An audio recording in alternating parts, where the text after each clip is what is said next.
ओम नमः शिवाय गुरवे सच्चिदानंदमूर्तये विश्वप्रपंचाय शांताय निरालंबाय तेजसे। हरिओम प्रभु जी। आज के इस अध्यात्म परिषद में आप सबका स्वागत है।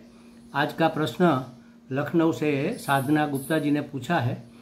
उन्होंने पूछा है कि श्रीमद् भगवद गीता की जो साधक संजीवनी टीका है स्वामी राम सुखदास जी की, उसके 6ठे अध्याय के 8वें श्लोक में ऐसा कहा गया है कि स्थूल शरीर से होने वाली क्रिया, सूक्ष्म शरीर से होने वाला चिंतन और कारण शरीर से होने वाली समाधि, इन तीनों को अपने लिए करना ज्ञान नहीं है।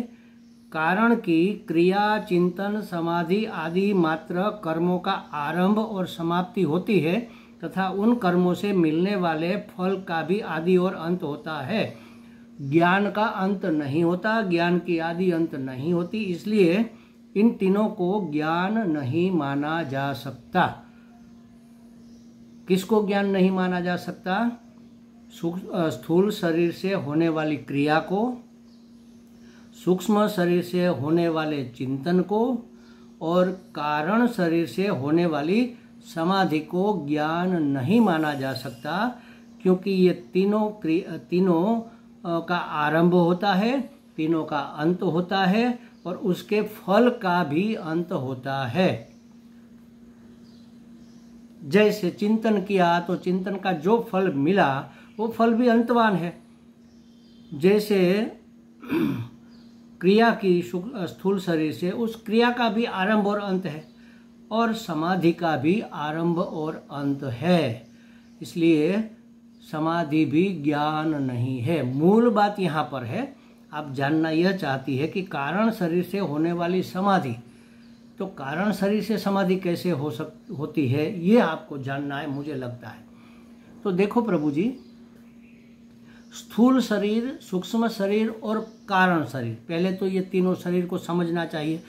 समझते ही है, फिर भी स्पष्ट कर लेना चाहिए। पंच महाभूतों से बना हुआ अन्नमय यह देह स्थूल शरीर कहा जाता है, जिसको हम इंद्रियों से ग्रहण कर सकते हैं। सामने वाले शरीर को देख सकते हैं, छू सकते हैं, सूंघ सकते हैं, उसकी आवाज़ सुन सकते हैं, उसको चख सकते हैं।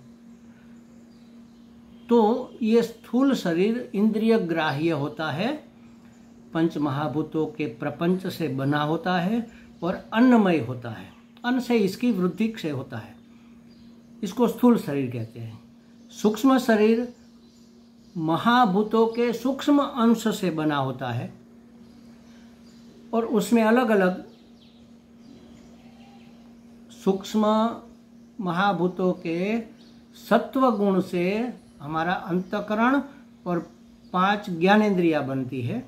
अंतःकरण चतुष्टय, मन बुद्धि चित्त अहंकार, और 5 ज्ञान की इंद्रियां, आँख, कान, नाक, रसना और त्वक और घ्राण, ये 5 इंद्रियां, ये सत्व गुण के समूह से, पंच महाभूत के सत्व गुण से बनी है।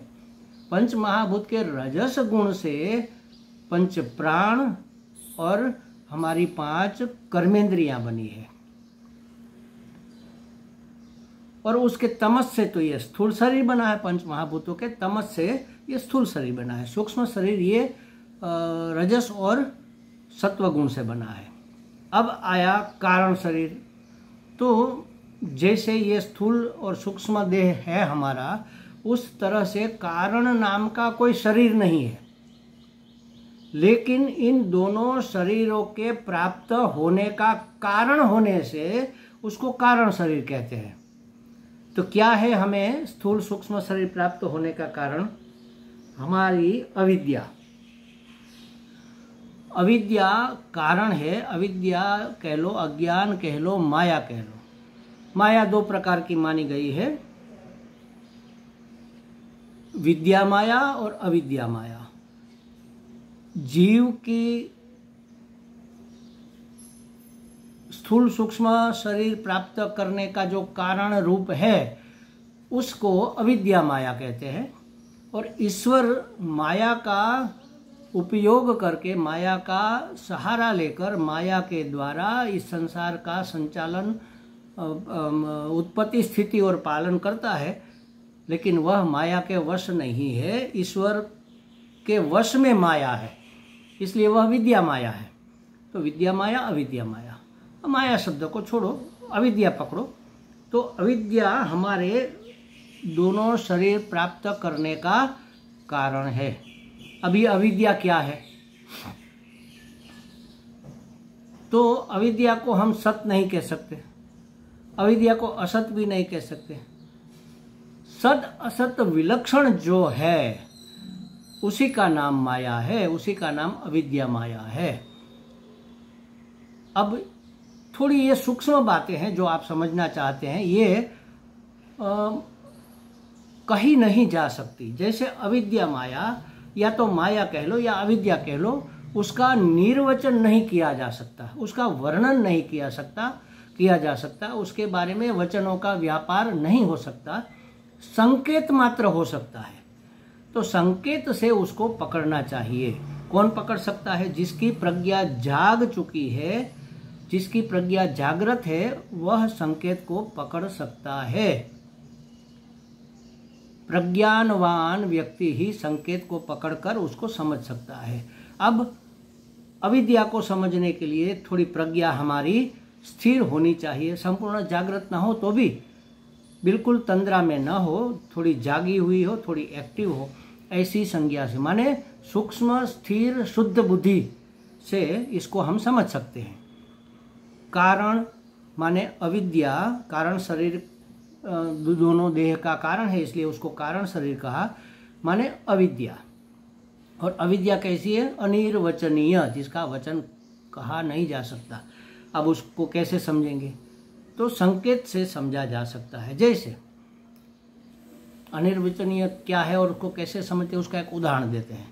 आज रात को जब आप सो गए थे, तो आप हमें बताओ कितने बजे आप सोए थे? आप कहेंगे महाराज जी हम तो 10 बजे सोए थे। देखो ये 10 बजे का समय मुझे प्रिय है, इसलिए कि 10 बजे सो जाने वाले 4 बजे उठ सकते हैं, 3 बजे उठ सकते हैं। देर रात तक जागने वाले ब्राह्म मुहूर्त में नहीं जाग सकते। तो आप अगर कहोगे कि मैं 10 बजे सोया था या सोई थी, तो अगर आप कहते हैं कि मैं 10 बजे सोई थी, तो आप सोए नहीं थे, क्योंकि आपको पता है कि 10 बज रहे हैं। आप जागृत थे तभी तो आपको पता है। और जिस समय आप सोए थे उस समय को आप बता नहीं सकते, और जो बताते हैं वो आपका सोने का समय नहीं है। तो एक ऐसी क्षण, 10 बजे की एक ऐसी क्षण जिसके आगे आप जाग रहे थे और जिसके पीछे आप सो गए, तो उस क्षण का वर्णन आप कैसे करेंगे? बस ऐसी स्थिति को अनिर्वचनीय कहते हैं। तो ये अज्ञान अनिर्वचनीय है, माने माया अनिर्वचनीय है। तो ये कारण है हमारे स्थूल और सूक्ष्म देह धारण करने का हेतु, इसके पीछे इसका ये कारण है। कारण से ही कार्य पैदा होता है। तो अविद्या कह लो, अज्ञान कह लो, ये कारण है हमारे देह धारण करने का, इसलिए इसको कारण शरीर कहा। अब समाधि शब्द समझ लो। आपको कारण से होने वाली समाधि समझना है, तो समाधि शब्द समझ लो। समाधि भी ऐसा ही एक शब्द प्रयोग है जिसको समझना बड़ा कठिन है। समाधि किसको कहेंगे? हम बैठ गए, सभी इंद्रियों का व्यापार बंद हो गया, तो हम हो सकता है सो जाए। तो सुषुप्ति की जो स्थिति होती है, सुषुप्ति में क्या होता है? सुषुप्ति में कोई विषय नहीं होता, संसार का कोई विषय। सुषुप्ति में गाढ़ निद्रा, सुषुप्ति माने गाढ़ निद्रा में संसार का कोई विषय नहीं होता। इंद्रियों के कोई विषय, कोई देखने वाली चीज नहीं होती, कोई सुनने वाली चीज नहीं होती। हमारी सभी इंद्रियां भी सो जाती है, लय को प्राप्त हो जाती है, और संसार के सभी विषय भी हमारे सामने नहीं होते।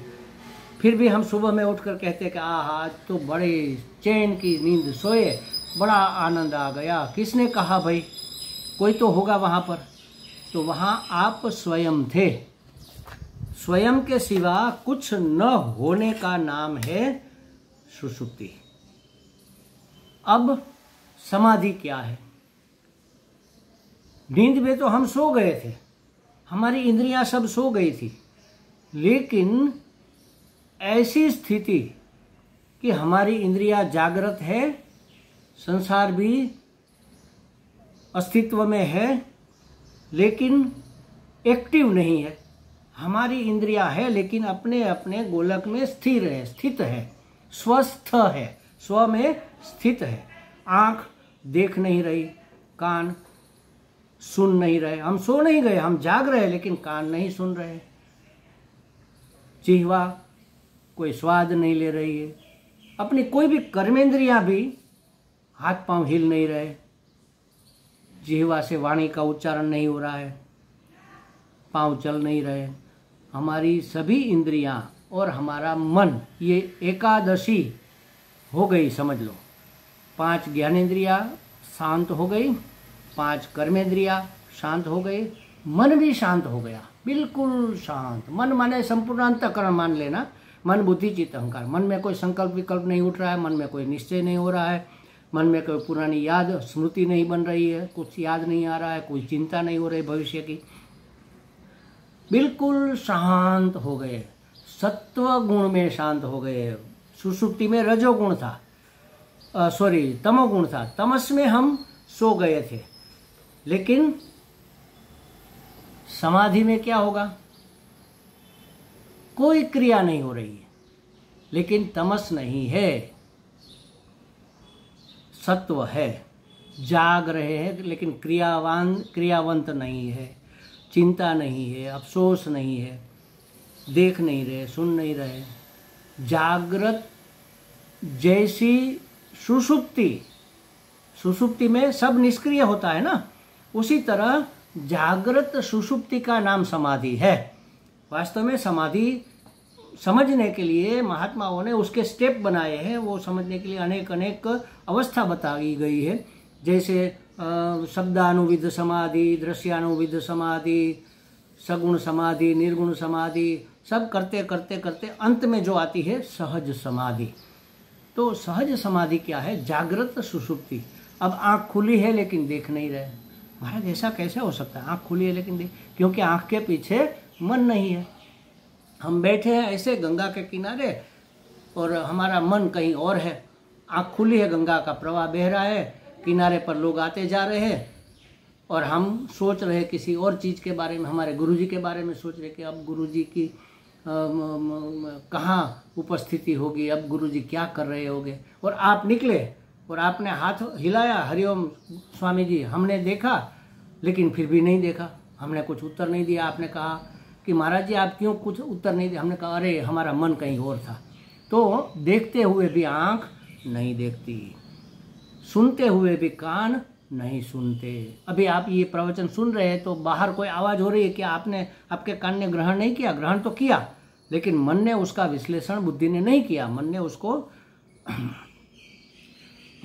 उसका विश्लेषण नहीं किया कि ये उसकी आवाज़ है, ये है, वो है। तो देखते हुए भी न देखना, सुनते हुए भी न सुनना, सब कुछ करते हुए भी कुछ न करना, अपने आप में स्वस्थ रहना, उसका नाम है सहज समाधि। अब देखो आपका जो प्रश्न है, अब कैसे बताए, कारण शरीर से होने वाली समाधि शुरू भी होती है, उसका अंत भी होता है। सहज समाधि का अंत नहीं होता, लेकिन निर्विशेष निर्गुण समाधि का अंत भी। हम समाधिस्थ हो गए, जब आरंभ हुआ था उसी तरह उसका उत्थान भी होगा। समाधि से जागृत होते हैं ना महात्मा। हम कहते हैं ना कि कोई एक महात्मा समाधि कर रहा था, किसी ने उसकी समाधि में भंग किया, जाग गए, क्रोधित हो गए, उसने शाप दे दिया, तो उत्थान हुआ ना, समाधि से जागृत हो गए। तो आरंभ और अंत होने वाला हमारा स्वरूप नहीं हो सकता। सहज समाधि में ही हम अपने स्वरूप में स्थित हो सकते हैं। सहज समाधि का मतलब है अपरोक्ष अनुभूति, साक्षात अपरोक्ष अनुभूति। किसकी?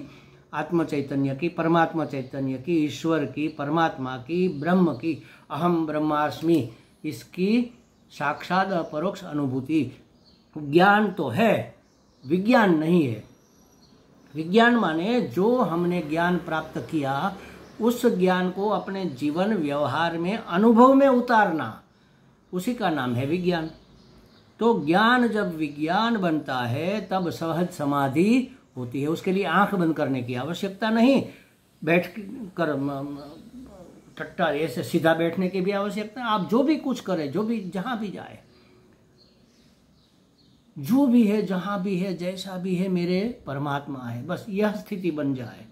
जो भी हो रहा है जहां भी हो रहा है बिल्कुल यथा योग्य हो रहा है, क्योंकि मेरे ईश्वर की योजना है। और ईश्वर और मैं अलग नहीं है, दो नहीं। अहम ब्रह्मास्मि, मैं ब्रह्म हूँ।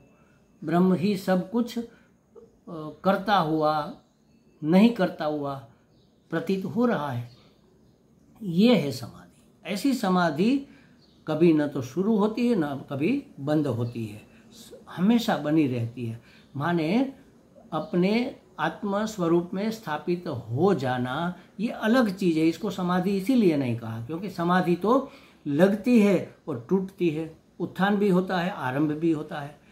जिसका आरंभ और अंत है वह मेरा स्वरूप नहीं हो सकता, ज्ञान स्वरूप मैं नहीं हो सकता, चिद स्वरूप अनंत चैतन्य स्वरूप मैं नहीं। यहाँ वो ज्ञान नहीं ऐसा कहा, माने ज्ञान माने अनंत चैतन्य की बात है। अनंत ज्ञान स्वरूप जो कि मैं हूँ वह मैं नहीं हो सकता, वह ज्ञान नहीं हो सकता। जिसका आरंभ होता है माने स्थूल शरीर से होने वाले कर्म से ज्ञान नहीं होगा, सूक्ष्म शरीर से होने वाले चिंतन का नाम भी ज्ञान नहीं है, कारण शरीर से होने वाली समाधि का नाम भी ज्ञान नहीं। कारण शरीर माने अविद्या, अविद्या माने सुषुप्ति जैसी अवस्था, तो उसके द्वारा जो समाधि लगती है वह ज्ञान नहीं है। समाधि का मतलब है वो कारण शरीर में स्थित है, कारण शरीर उसका निमित्त है समाधि का। क्योंकि रजस गुण बिल्कुल शांत हो गया तो हम सोच नहीं सकते, कुछ हम कर नहीं सकते। रजस को शांत कर दिया, अब कारण मात्र बचा। उस कारण में स्थापित हो जाने का नाम है समाधि। और यह समाधि कभी भी हमारा स्वरूप नहीं हो सकती। यह एक प्रैक्टिस है मन को शांत करने की, लेकिन ये अनंत नहीं है। जो अनंत नहीं है वह मेरा स्वरूप नहीं है। अहम ब्रह्मास्मि का अर्थ है अनंत चैतन्य, नित्य शुद्ध बुद्ध अखंड एक रस आनंद स्वरूप मैं। इसका नाम है ज्ञान, इसकी अनुभूति, इसका विज्ञान हो जाना, इसको अनुभव में उतार लेना। यह अपने जीवन व्यवहार में ओतप्रोत हो जाने का नाम है।